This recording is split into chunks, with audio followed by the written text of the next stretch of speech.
Good evening, everybody. As you've seen by now, this isn't a normal convention. It's not a normal time. So tonight, I want to talk as plainly as I can about the stakes in this election. Because what we do these next 76 days will echo through generations to come. I'm in Philadelphia, where our Constitution was drafted and signed. It wasn't a perfect document. It allowed for the inhumanity of slavery and failed to guarantee women, and even men who didn't own property, the right to participate in the political process. But embedded in this document was a North Star that would guide future generations. A system of representative government, a democracy, through which we could better realize our highest ideals. Through civil war and bitter struggles, we improved this Constitution to include the voices of those who'd once been left out. And gradually, we made this country more just and more equal and more free. The one constitutional office elected by all of the people is the presidency. So at a minimum, we should expect a president to feel a sense of responsibility for the safety and welfare of all 330 million of us, regardless of what we look like, how we worship, who we love, how much money we have, or who we voted for. But we should also expect a president to be the custodian of this democracy. We should expect that regardless of ego, ambition, or political beliefs, the president will preserve, protect, and defend the freedoms and ideals that so many Americans marched for, went to jail for, fought for, and died for. I have sat in the Oval Office with both of the men who are running for president. I never expected that my successor would embrace my vision or continue my policies. I did hope, for the sake of our country, that Donald Trump might show some interest in taking the job seriously. That he might come to feel the weight of the office and discover some reverence for the democracy that had been placed in his care. But he never did. For close to 4 years now, he has shown no interest in putting in the work. No interest in finding common ground, no interest in using the awesome power of his office to help anyone but himself and his friends. No interest in treating the presidency as anything but one more reality show that he can use to get the attention he craves. Donald Trump hasn't grown into the job because he can't. And the consequences of that failure are severe. 170,000 Americans dead. Millions of jobs gone, while those at the top take in more than ever. Our worst impulses unleashed, our proud reputation around the world badly diminished, and our democratic institutions threatened like never before. Now, I know that in times as polarized as these, most of you have already made up your mind.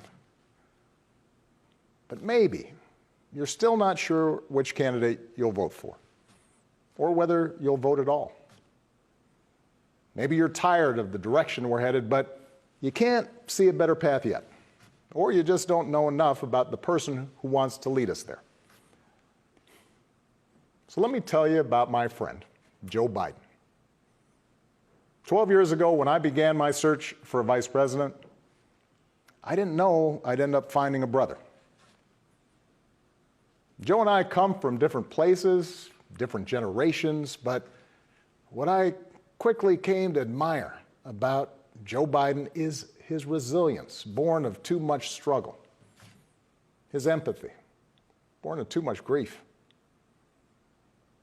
Joe is a man who learned early on to treat every person he meets with respect and dignity, living by the words his parents taught him. No one's better than you, Joe, but you're better than nobody.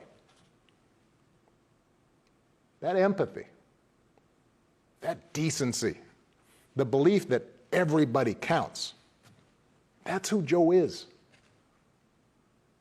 When he talks with someone who's lost her job, Joe remembers the night his father sat him down to say that he'd lost his.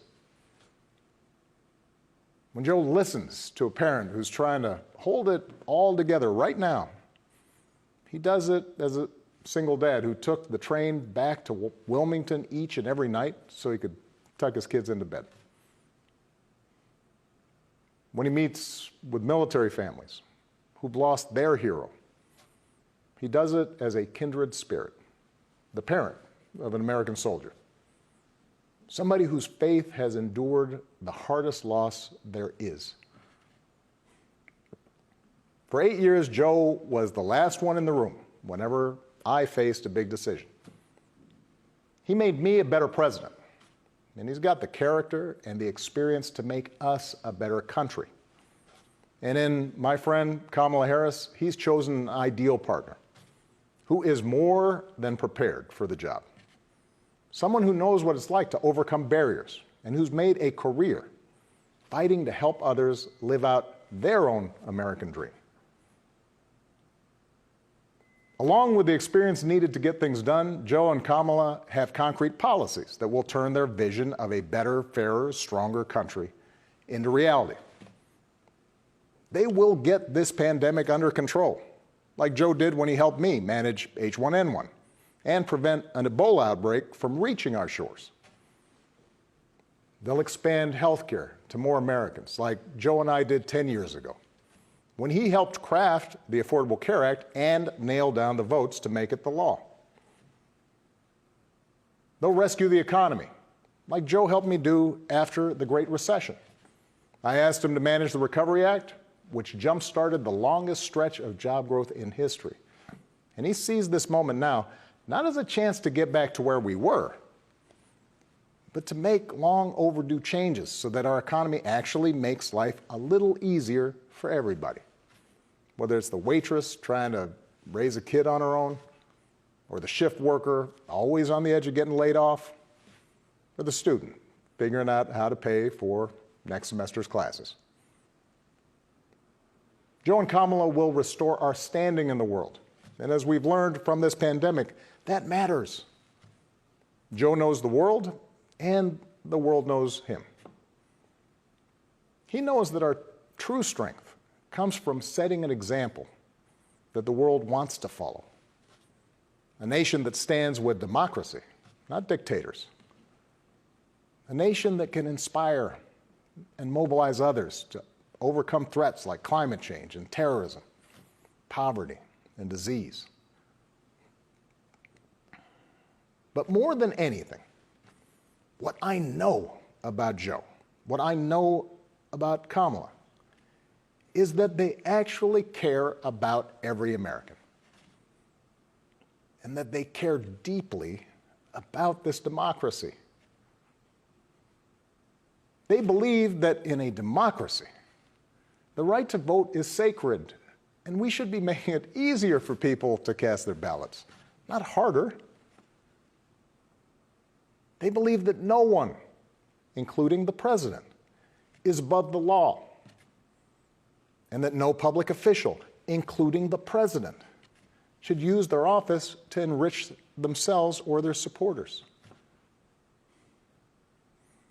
They understand that in this democracy, the commander-in-chief does not use the men and women of our military who are willing to risk everything to protect our nation as political props to deploy against peaceful protesters on our own soil. They understand that political opponents aren't un-American just because they disagree with you. A free press isn't the enemy, but the way we hold officials accountable. That our ability to work together to solve big problems like a pandemic depend on a fidelity to facts and science and logic, and not just making stuff up. None of this should be controversial. These shouldn't be Republican principles or Democratic principles. They are American principles.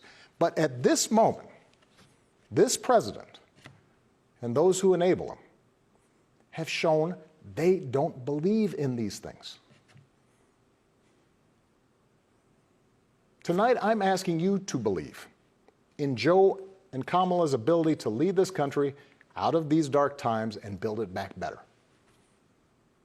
But here's the thing. No single American can fix this country alone, not even a president. Democracy was never meant to be transactional. You give me your vote, I make everything better. It requires an active and informed citizenry. So I'm also asking you to believe in your own ability, to embrace your own responsibility as citizens, to make sure that the basic tenets of our democracy endure. Because that's what's at stake right now. Our democracy. Look, I understand why a lot of Americans are down on government. The way the rules have been set up and abused in Congress make it easier for special interests to stop progress than to make progress. Believe me, I know it. I understand why a white factory worker who's seen his wages cut or his job shipped overseas might feel like the government no longer looks out for him, and why a black mom might feel like it never looked out for her at all. I understand why a new immigrant might look around this country and wonder whether there's still a place for him here. Why a young person might look at politics right now, the circus of it all, the meanness and the lies and conspiracy theories, and think, what is the point? Well, here's the point. This president and those in power, those who benefit from keeping things the way they are counting on your cynicism. They know they can't win you over with their policies. So they're hoping to make it as hard as possible for you to vote and to convince you that your vote does not matter. That is how they win. That is how they get to keep making decisions that affect your life and the lives of the people you love. That's how the economy will keep getting skewed to the wealthy and well-connected. How our health systems will let more people fall through the cracks. That's how a democracy withers, until it's no democracy at all. And we cannot let that happen. Do not let them take away your power. Do not let them take away your democracy. Make a plan right now for how you are going to get involved and vote. Do it as early as you can and tell your family and friends how they can vote too. Do what Americans have done for over 2 centuries when faced with even tougher times than this. All those quiet heroes who found the courage to keep marching, keep pushing in the face of hardship and injustice. Last month, we lost a giant of American democracy in John Lewis. And some years ago, I sat down with John and a few remaining leaders of the early civil rights movement. One of them told me he never imagined he'd walk into the White House and see a president who looked like his grandson. And then he told me that he had looked it up. And it turned out that on the very day that I was born, he was marching into a jail cell, trying to end Jim Crow segregation in the South. What we do echoes through generations. Whatever our backgrounds, we are all the children of Americans who fought the good fight. Great-grandparents working in fire traps and sweatshops without rights or representation. Farmers losing their dreams to dust. Irish and Italians and Asians and Latinos told, go back where you come from. Jews and Catholics Muslims, and Sikhs made to feel suspect for the way they worshiped. Black Americans chained and whipped and hanged, spit on for trying to sit at lunch counters, beaten for trying to vote. If anyone had a right to believe that this democracy did not work and could not work, it was those Americans, our ancestors. They were on the receiving end of a democracy that had fallen short all their lives. They knew how far the daily reality of America strayed from the myth. And yet, instead of giving up, they joined together. And they said, somehow, some way, we are going to make this work. We are going to bring those words in our founding documents to life.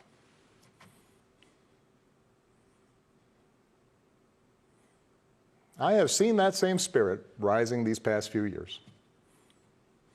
Folks of every age and background who packed city centers and airports and rural roads so that families wouldn't be separated, so that another classroom wouldn't get shot up, so that our kids won't grow up on an uninhabitable planet. Americans of all races joining together to declare, in the face of injustice and brutality at the hands of the state, that Black lives matter. No more, but no less. So that no child in this country feels the continuing sting of racism. To the young people who led us this summer, telling us we need to be better, in so many ways, you are this country's dreams fulfilled. Earlier generations had to be persuaded that everyone has equal worth. For you, it's a given, a conviction. And what I want you to know is that for all its messiness and frustrations, your system of self-government can be harnessed to help you realize those convictions for all of us. You can give our democracy new meaning. You can take it to a better place. You're the missing ingredient. The ones who will decide whether or not America becomes the country that fully lives up to its creed. That work will continue long after this election. But any chance of success depends entirely on the outcome of this election. This administration has shown it will tear our democracy down if that's what it takes for them to win. So we have to get busy building it up by pouring all our efforts into these 76 days and by voting like never before for Joe and Kamala and candidates up and down the ticket so that we leave no doubt about what this country that we love stands for today and for all our days to come. Stay safe. God bless.